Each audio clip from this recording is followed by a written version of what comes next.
Thanksgiving dinner had just begun when my mother turned to the table, folded her napkin with that slow, icy grace she always had, and said loud enough for everyone to hear, "He's a thief, just like his dad."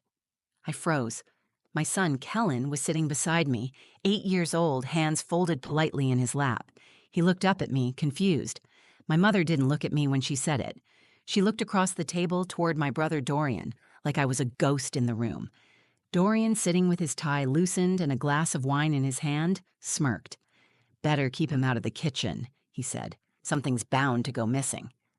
Nobody laughed, not even Dorian's wife, who shifted uncomfortably in her seat. My father, quiet as always, cleared his throat and looked down at his plate. No one defended me. No one said, "That's too far," or, "Don't speak like that in front of a child." They just sat there. Let it hang in the air like stale smoke. I didn't say a word, not because I didn't want to, but because I had been here before. Not just in this house, at this table, but in this exact moment. Blamed, accused, humiliated. Ever since my ex-husband was sent to prison 5 years ago for fraud, my family had treated me like I shared his guilt, like betrayal was something passed down like genetics. I had walked away from all of them back then. I had spent years rebuilding my life. I came back this year for one reason, my son. Kellen didn't fully understand the history. He just knew we hadn't come for Thanksgiving in a long time. He missed his grandfather. He wanted to be part of the family again. I told myself maybe things had changed. Maybe, if I showed up with grace, if I stayed calm and quiet, I could prove something. To them, to myself. But now, sitting there, I felt the old shame rising up again, as raw and real as it ever was. And Kellen, my sweet boy, was watching it happen. He looked from my mother to me and whispered, "Why did Grandma say that?" I didn't know what to tell him. I reached for his hand under the table, gave it a small squeeze. He didn't let go. The turkey was steaming on the platter. The candles flickered like nothing was wrong. My mother poured herself more wine. Dorian scrolled briefly through his phone. Conversation resumed around me like someone had just commented on the weather. But Kellen was still looking at me. He leaned in close and whispered again, quieter this time. "Mommy, is it because they don't like us?" Before I could answer, he stood up, pulled something from his hoodie pocket and placed it on the table, his little phone. A cheap secondhand one I got him so he could text me when I was at work. He tapped the screen with his thumb. "I recorded them," he said. "In the garage. They took your ring." It was like every sound in the room evaporated. Forks froze in midair, heads turned. I could hear the click of my mother's bracelet as she dropped her wine glass back onto the tablecloth too hard. Kellen looked at me, not scared, not confused anymore, just steady, like he knew exactly what he'd done. I looked at him and knew something had just shifted. This wasn't just about a stolen ring or cruel words. This was the moment something cracked open in our family, and for once I wasn't the one breaking. I hadn't been home for Thanksgiving in 5 years, not since the night my ex-husband was arrested and my mother told me never to bring that kind of shame into her house again. She said it quietly, not in anger, but in a tone that landed like a door closing for good. Back then, I didn't argue. I had a newborn, a mountain of legal bills, and no energy left to defend myself. I left, and I stayed gone. Kellen was just a baby when it happened, so he didn't remember the house, the table, the sharp way my mother smiled like it cost her something. All he knew was that every November, while the other kids at school talked about traveling and cousins and turkey, he and I ate takeout at home, just the two of us. This year was different. A few weeks before the holiday, my dad called. He said he missed me. His voice cracked a little when he mentioned Kellen. He said, "He's growing up so fast. I don't want to miss everything." My father was never the loud one in the family, never the one who picked sides, but I could hear something in his voice, regret, maybe, or loneliness. I didn't say yes right away. I told him I'd think about it. Then I sat with Kellen and asked, "Would you want to go to Grandma and Grandpa's for Thanksgiving this year?" He lit up. He had never asked why we didn't visit them, but he had noticed. And like every child, he still hoped for something good. I packed the car on Thanksgiving morning. I made Kellen promise to stay close to me, be polite, to speak only when spoken to. Not because I was afraid of him misbehaving, but because I didn't want to give them any reason, any crack they could dig into. When we pulled into the driveway, I felt it in my stomach. The tension I thought I'd left behind years ago. The house looked the same. Neatly trimmed hedges, fresh wreath on the door, curtains drawn just enough to show the perfectly lit living room. But it felt cold. Eloise opened the door before we knocked. She hugged Kellen quickly, told him how tall he'd gotten, then turned to me and said, "You look tired." No hello, no smile. Just a scan of my face, my coat, the scuff on my boots. Dorian was already inside, glass of wine in hand, wearing a button-down shirt like he was on his way to a networking event. He hugged Kellen, barely glanced at me, and went back to talking with his wife. She nodded at me with a tight smile. I helped set the table. Every fork and knife was placed with surgical precision. My mother walked around correcting things, napkin angles, centerpiece symmetry, the color of the cranberry sauce. I tried not to flinch under her gaze. Kellen stayed by my side most of the afternoon. When I sent him to the den to play, he came back 10 minutes later, quiet, hands in his pockets. He didn't say much. I assumed he was just shy, overwhelmed by so many adults. As dinner time approached, I told myself to focus on what mattered. My son was here. My father was happy to see us. Maybe this could be a first step, even if it was a small one. I tried to believe that if I stayed calm, if I didn't rise to the bait, I could protect Kellen from the ugliness that used to hang in every corner of this house. But even before we sat down, I started to feel it. The sideways comments, the raised eyebrows, the way Eloise looked at my son like he was something fragile and already broken. At one point, she asked me if he had started speech therapy. He doesn't need speech therapy. He's bright, curious, kind. But she asked anyway, in front of everyone. Still, I didn't react. I stayed quiet, steady, composed. I told myself I could get through the night. Just one meal, then back home to the small apartment where peace lived, where Kellen and I could breathe. Then I heard them in the kitchen. My mother and Dorian. Their voices low, but not careful. "Watch him near the pantry," she said. "He's a thief, just like his dad." And Dorian laughed. That was the moment everything shifted, because I wasn't alone anymore. My son was standing right behind me, and he heard them too. Kellen stood there in the doorway to the kitchen, small hands curled around the edge of the wall, eyes wide and confused. He had heard them. He heard every word my mother said about him, about me, about his father, who he barely remembered, but who still managed to define how they saw us. I turned slowly and met his eyes. I wanted to say something reassuring, something that would make it all better, but I couldn't find the words. He looked stunned, like something safe inside him had just been cracked open. He wasn't used to adults speaking that way, not about him, not in his presence.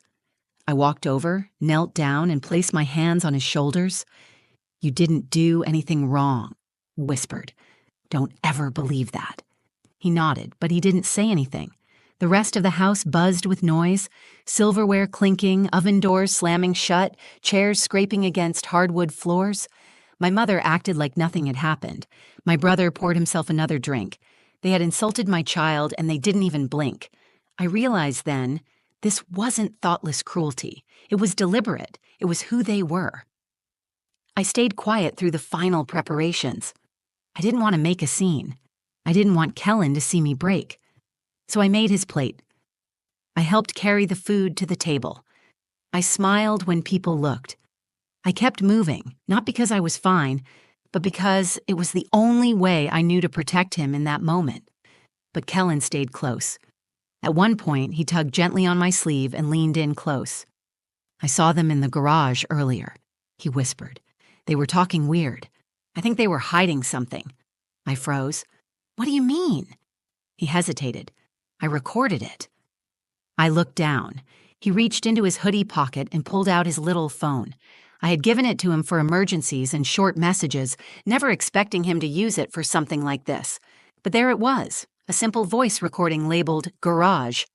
He had named it himself. He handed it to me carefully, like it might shatter if I wasn't gentle. I pressed play and listened. At first, it was just footsteps, muffled voices, but then I heard it. "That ring's worth more than she deserves," my mother said. "Just hide it in the baking tray drawer," Dorian replied. "She won't find it." She doesn't need it. She lost her chance at this family when she married that man. I stopped the recording and stared at the wall for a few seconds. The ring, my engagement ring, the one piece of jewelry I hadn't sold during the divorce because I thought I'd lost it. I searched for weeks. I cried over it. I blamed myself for misplacing it during the chaos, but I hadn't lost it. They had taken it. I looked at Kellen. His face was serious now, focused, older than his 8 years. "Why did you record them?" I asked. He shrugged. "Because you looked sad when we got here. And then I heard them saying your name. I wanted to see if they were being mean." Tears stung the corners of my eyes, but I didn't let them fall. Not yet.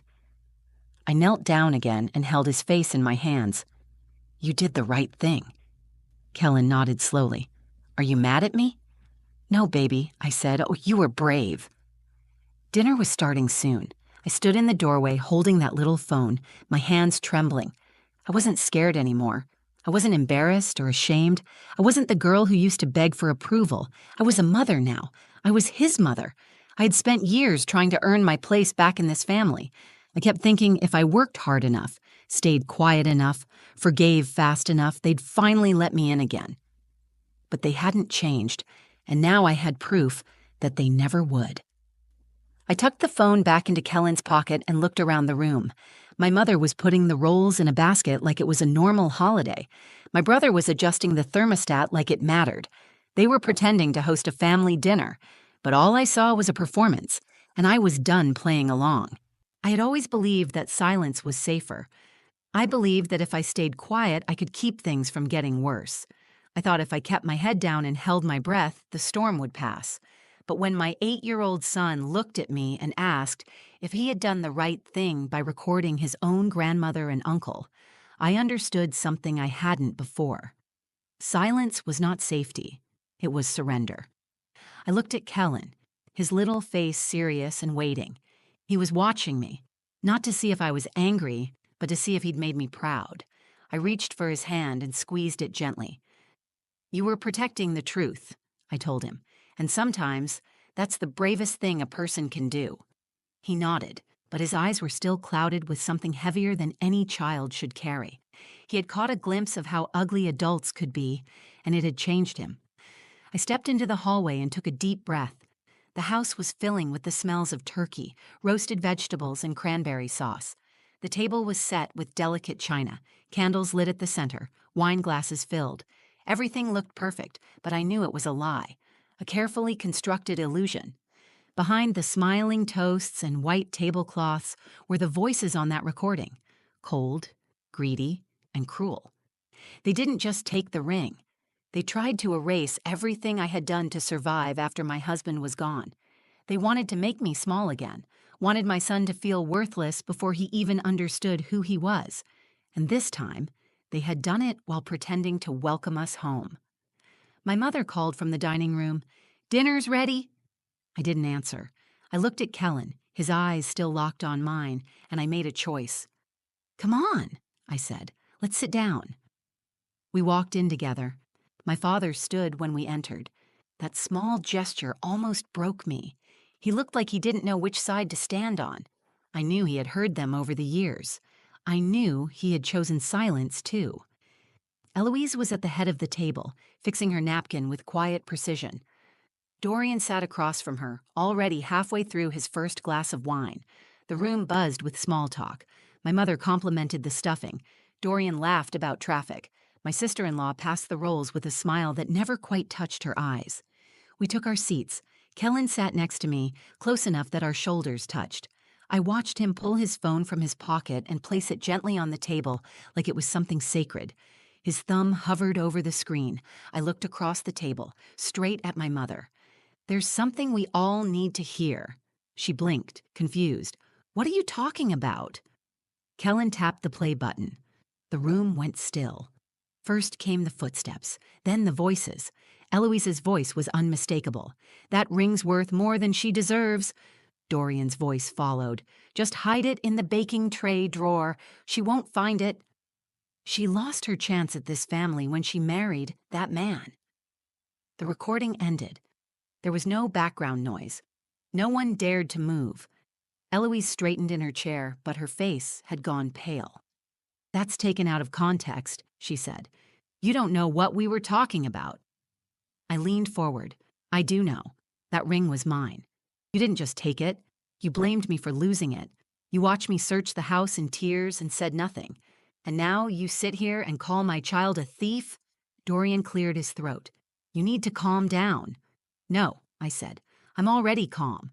That's the difference now. You don't get to rewrite the story anymore. You don't get to raise your glass and pretend this is a family. You can sit here and eat your turkey, but you're going to do it with the truth on the table." My mother looked like she might say something, but I stood before she could. Kellen stood too. I didn't wait for anyone to stop us. Didn't look back. I walked out with my son's hand in mine, his little fingers curled tight around mine like we were walking across ice. I didn't care what happened to the food. I didn't care if they chased us out the door or said my name again after we were gone. I had nothing left to prove, and everything worth protecting was already beside me. We stepped outside into the cold. The sun had dipped behind the trees, leaving a stretch of golden gray across the sky. The air smelled like frost and dead leaves. I didn't rush. I didn't run. Kellen's small hand stayed tightly in mine as we walked toward the car. Behind us, I could hear the muffled confusion through the front door. Chairs scraping back, voices rising. No one came after us. I buckled Kellen into his seat. He looked up at me, eyes wide and unsure. "Are we in trouble?" he asked. "No, baby," I said. "Not even close." He closed his door and slid into the driver's seat. My hands were shaking, but not from fear. It felt like adrenaline, pride, and grief all tangled into one. I sat there for a minute, breathing. Then I started the car, and we pulled away from the house where I had once been a daughter, once been a sister, once tried to belong. The silence in the car was heavy at first. Kellen stared out the window, his legs swinging slightly off the edge of the seat. Finally, he said, "I didn't know grown-ups could lie like that." I glanced at him. "Sometimes they lie to protect themselves," I said. "Sometimes they lie because the truth scares them." He nodded like he was storing that away. He was only 8, but I knew that day had changed something in him. He had seen me humiliated and then stand back up. He had seen what loyalty looks like and what betrayal feels like when it wears your last name. I pulled into a gas station about 20 minutes down the road. I needed a second to breathe, and Kellen said he was hungry. We sat at a little table inside while he ate a sandwich and a cookie. I drank bad coffee and looked at the red and gold leaves through the window. Kellen tapped the table with his finger. "Are we going to see them again?" "I don't know," I said, "but I don't think we need to right now." He didn't ask anything more after that. When we got home that night, I tucked him into bed. He rolled over onto his side and pulled the blanket up to his chin. Just before I turned off the light, he whispered, "You're not a thief." I stood there for a second, blinking back tears. "And you're not like your dad," I said. "You're you, and I'm proud of you." In my own room, I opened the drawer on my nightstand. Inside was a small box. The ring was still there. I had taken it from the drawer where they hid it, placed it in my purse before we left without saying a word. They didn't deserve a warning. They didn't deserve to keep it. I held it in my palm. It wasn't worth much anymore. It had never been about the money. It was the last thing left from a life that had unraveled fast and hard. I had believed I lost it, just like I had believed I lost my family, my worth, my future. But I hadn't lost anything. It had been taken. And now it was back. Not because I demanded it, but because my son, small and strong, had believed me when no one else would. He hadn't done it with anger. He had done it with love. I placed the ring on the windowsill. I didn't want to wear it. I didn't need to. It wasn't a symbol of the past anymore. It was a reminder of who I was now. Someone who survived. Someone who raised a child brave enough to speak up in a room full of liars. In the days that followed, no one from my family called. Not even my father. Maybe he didn't know what to say. Maybe he still didn't understand what he had allowed all these years. And maybe that silence was finally honest. The truth had been played out at the dinner table, with nothing to hide behind. They couldn't unhear that recording. They couldn't unsee the moment an 8-year-old held up a mirror and showed them who they really were. What I realized that night, driving away from everything I once thought I needed, was that I was already free. They didn't reject me. I had outgrown them. The next morning, I woke up early. The sky outside our apartment was pale and still. I sat by the window with a cup of coffee, watching the light shift over the buildings. Kellen was still asleep, curled under his blanket with his favorite stuffed bear tucked in beside him. I looked over at the ring sitting on the windowsill. It caught the morning light, casting a thin, golden line across the wall. It no longer felt like a reminder of what I had lost. It felt like proof of what I had survived.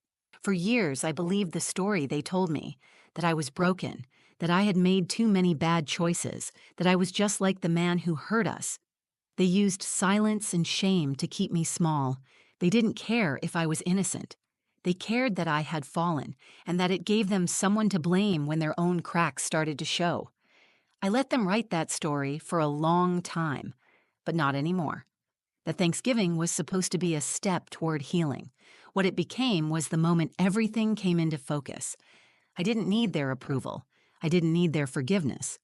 I didn't need a chair at a table where I was never truly welcome. What I needed was what I already had. Kellen. He was the one who saw through it. Not because he understood all the history, but because he understood right from wrong. Because he loved me without conditions, without doubts, without fear.